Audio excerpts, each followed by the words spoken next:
हमारे उस्ताद साहब के पास ना एक आदमी आ गया। अर्ज की उस्ताद साहब, मैं बचपन में था, मेरे बाप ने मुझे ये तालीम ना दी थी कि जाओ बेटा जाके मस्जिद में अल्लाह का कुरान पढ़ो जाकर।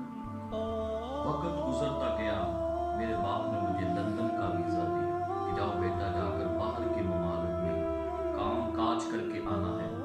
मैं बाहर के ममालिक में चला गया, अरसा गुजर गया, किसी ने मुझे फ़ोन किया कि तेरा बाप इंतकाल कर गया, तेरे वालिद साहब दुनिया से चले गए हैं और लोगों ने जनाजे को रोका हुआ है, जिसका बेटा आएगा और जनाजा पड़ेगा आकर। जब वक्त ऐसा आया मैं जनाजे पे पहुंचा तो इमाम साहिब जनाजा पढ़ाने लगे, मैं पीछे हट के खड़ा हो गया। लोगों ने कहा कि जनाजा क्यों नहीं पढ़ता, तेरे लिए इतने दिन इंतजार किया है, तू अपने बाप का जनाजा नहीं पढ़ रहा। उसने कहा कि सारी ज़िंदगी मेरे बाप ने मुझे ये तालीम दी थी, बेटा इस तरह पैसे कमाने हैं, इस तरह पैसे कमाने हैं। कभी मेरे बाप ने मुझे ये नहीं कहा कि बेटा जाके अल्लाह का कुरान भी सीखना है, तूने मुस्तफ़ा की हदीस भी सीखनी है।